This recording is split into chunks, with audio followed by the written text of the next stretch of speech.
Bonjour à tous et bienvenue pour ce nouvel épisode de Over the Results consacré à Over the Limit 2010. Voilà, pas de thème particulier pour ce pay-per-view hormis qu'on a un très bon main event qui est un I Quit match entre le champion de la WWE John Cena et Batista, mais forcément j'en parlerai quand ce sera le temps d'en parler. Là je vais parler de l'opener du premier match, Kofi Kingston bat Drew McIntyre pour devenir le nouveau champion intercontinental dans un match très court en fait pour un opener, ça dure à peine 7 minutes, donc à mon sens on a le temps de rien voir. Enfin, en règle générale, j'ai besoin d'un petit temps d'adaptation pour me mettre dans le pay-per-view et là, j'ai pas vraiment eu le temps. Donc, qu'est-ce qu'on a eu le temps de voir? Juste que Kofi Kingston domine, mais sans plus. Mais je suis un petit peu déçu en fait. Je m'attendais à mieux, même, enfin, bien que le match soit pas vraiment mauvais. Je trouve ce match presque fade, un peu trop classique à mon sens, comme j'ai l'habitude de le dire. Et puis l'après-match, on a McIntyre qui demande à Theodore Long de venir pour renverser la décision et lui faire conserver son titre intercontinental. Lui qui prenait plaisir depuis plusieurs semaines à maltraiter Theodore Long, mais finalement ce ne sera pas lui qui arrivera, ce sera Matt Hardy qui portera un Twist of Fate à McIntyre, tout simplement parce que McIntyre disait qu'il ne quitterait pas le ring et que le pay-per-view ne continuerait pas tant que Theodore Long n'arriverait pas pour renverser justement cette décision, et Matt Hardy vient sauver tout le monde en portant, donc comme je l'ai dit, son finish à McIntyre. Deuxième match, R-Truth bat Ted DiBiase Jr. dans un match sans enjeu et qui ne m'a pas du tout emballé. Encore une fois, pour moi c'est un match classique mais encore, on va dire, pire que le premier. Là c'est vraiment dans le sens négatif du terme. Pour moi, oui, j'ai pas grand chose à dire parce qu'il se passe rien en fait. Il n'y a pas d'élément, il n'y a pas de spot important qui me fasse retenir ce match-là.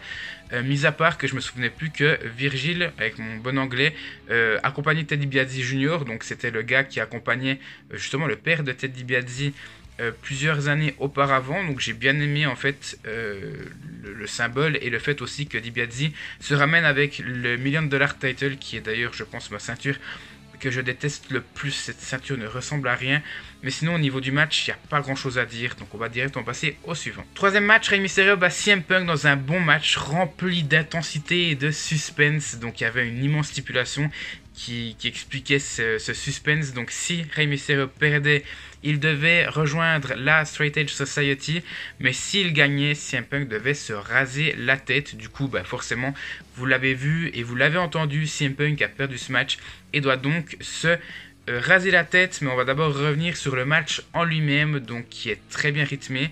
Mais malheureusement, en fait, en plein milieu de match, un match qui dure 13 minutes, on a CM Punk qui s'ouvre le crâne quand Rey Mysterio l'envoie dans les barrières de sécurité à l'extérieur du ring. Donc du coup, c'est quelque chose d'assez intelligent qui va être fait à ce moment-là. On a CM Punk qui va envoyer Rey Mysterio, va le faire glisser sous la première corde et il va atterrir en plein dans le siège de Barbier, je dis ça comme ça, mais en tout cas le siège où si CM Punk perd, là en l'occurrence c'est le cas, devait se poser justement pour se faire raser le crâne, mais vous verrez que ça va pas du tout se passer comme ça. Mais du coup l'intensité et l'impact surtout j'ai trouvé l'impact très violent en fait lorsque Rey Mysterio se fracasse contre ce siège. Donc forcément après CM Punk est traité par les médecins, donc on voit qu'il y a un petit peu de sang qui est sur le ring, donc c'est réel. Encore une fois, c'est pas un work, ça fait pas partie du scénario, si je peux dire ça comme ça. Donc forcément ça prend pas mal de temps et ça casse un petit peu le rythme, mais le reste est très bon. On a un Punk qui est ultra brutal, en voyant Mysterio un peu partout dans l'arène, justement il se venge un petit peu de cette ouverture du crâne en envoyant à plusieurs reprises, justement dès que le match reprend, Rey Mysterio dans la barrière de sécurité. Et puis on a le finish donc qui voit Punk éviter le splash de Rey Mysterio, donc le splash qui suit souvent le 619, et en fait il va l'éviter en s'asseyant. Mysterio est derrière lui et Mysterio va le surprendre avec un roll-up et gagner le match de cette façon là. Donc j'ai trouvé ça intéressant.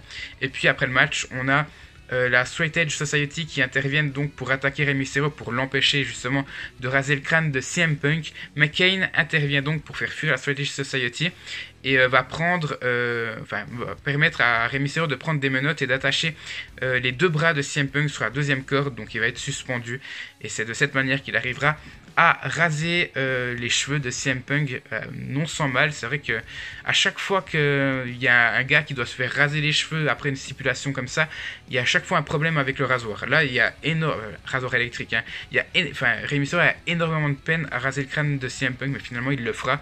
On a Serena à l'extérieur du ring à la fin du massacre qui mettra un linge sur le visage de CM Punk pour que personne ne voit. Rey Mysterio l'enlèvera une première fois, il prendra un miroir pour montrer le résultat à CM Punk qui hurlera dans toute l'arène. Non, vraiment, c'est mythique. C'est un très bon match.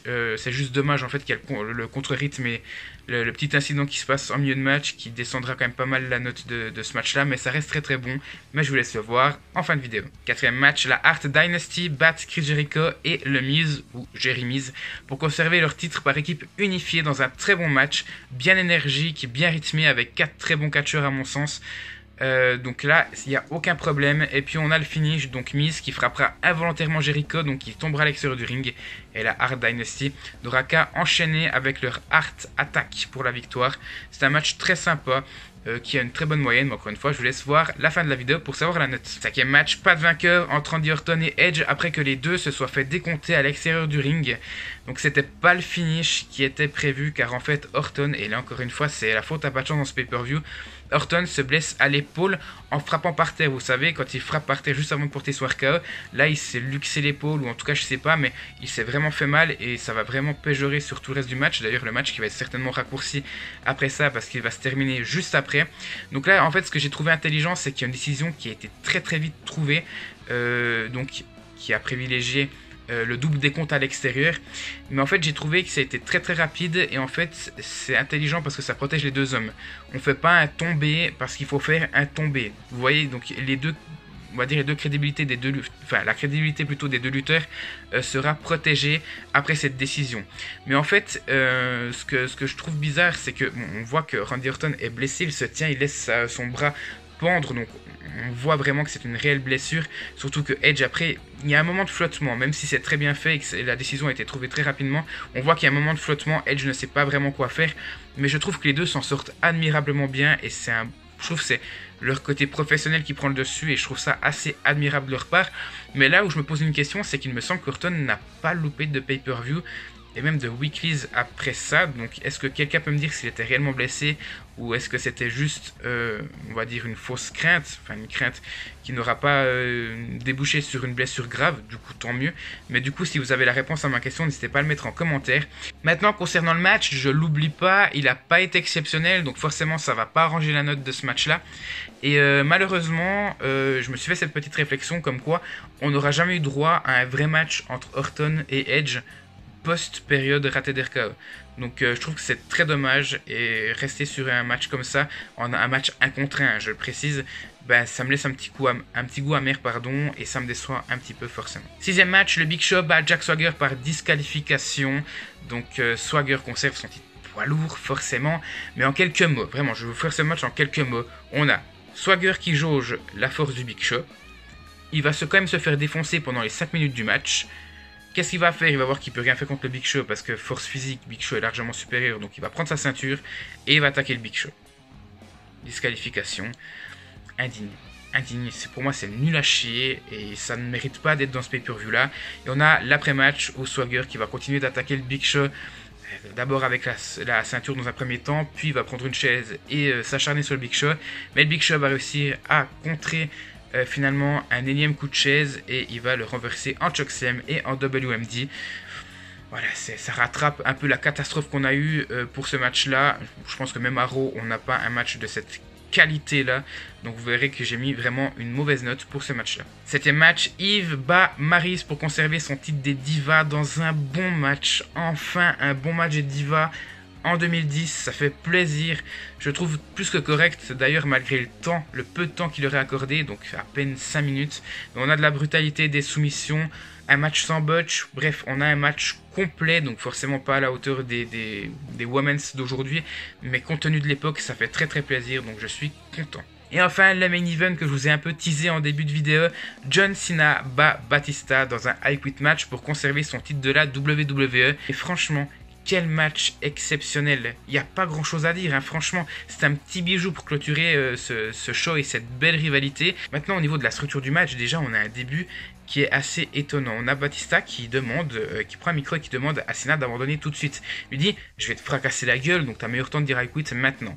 forcément Cena refusera et la bagarre commencera, enfin le match plutôt commencera, le match commencera après 2 bonnes minutes. Donc le match va un peu se dérouler à la manière d'un Falls Count Anywhere match, donc les deux vont vraiment se battre, que ce soit sur le ring ou à l'extérieur, allant même dans le public. On a Cena qui va même faire tomber Batista d'une estrade en l'envoyant d'ailleurs sur des personnes de la sécurité. On a Batista qui va tenter de conduire une voiture et défoncer Cena dans le décor. Donc c'est très très brutal et le summum de la brutalité, on a le finish. Donc on a John Cena qui porte un double A sur Batista sur le capot de la voiture qui était forcément conduite par Batista quelques secondes plus tôt. L'arbitre demande s'il abandonne, Batista va dire non, donc Cena il va lui dire j'attendais que tu dises ça, je suis heureux que tu le dises. Il va le prendre, il va monter sur le toit de la voiture pour lui faire un double A et pas un few sur le sol en acier. Finalement Batista va lui dire non, j'abandonne, franchement t'es un grand malade, je vais pas risquer ma vie. Donc il va abandonner, mais Cena va quand même lui porter son double A et va faire passer Batista à travers le décor. Non, franchement c'est un pur kiff, c'est incroyable, c'est un de mes matchs préférés. Les I Quit matchs en règle générale ne nous déçoivent pas en pay-per-view depuis la nouvelle ère, donc ça me fait très très plaisir. Déjà le Miss Cena était extrêmement bon en 2011, donc je ne sais plus, je crois que c'était déjà Over the Limit, je crois. En tout cas, la review est déjà disponible sur la chaîne. Et puis on a un après-match qui vient mettre la petite cerise sur le gâteau. Juste Sheamus qui vient porter son Brogue Kick sur Cena lorsqu'il célébrait. Non, vraiment, je pense que vous vous foutez de la note, mais je vais en parler maintenant. Voilà, donc forcément pour le main event, j'ai mis un 10 sur 10 largement mérité. On a ensuite le Rey Mysterio CM Punk qui obtient la note de 7,5 sur 10 malgré le petit problème qu'il a vu en milieu de match. Même note pour le Hard Dynasty contre Jerry Miz parce que c'est un match qui m'a vraiment plu. Et malheureusement un 5,5 sur 10 entre Edge et Orton. Voilà, je pense que j'aurais même pu mettre moins, donc j'ai été assez gentil. Et puis un 4,5 sur 10 pour le Big Show Swagger. Là aussi, à mon sens, j'ai été gentil. Voilà. Merci à tous d'avoir suivi cette vidéo. N'hésitez pas à me dire ce que vous en pensez dans les commentaires. Et à vous abonner à la chaîne si ce n'est pas encore fait. Et nous, on se retrouve tout bientôt pour la suite de la chaîne.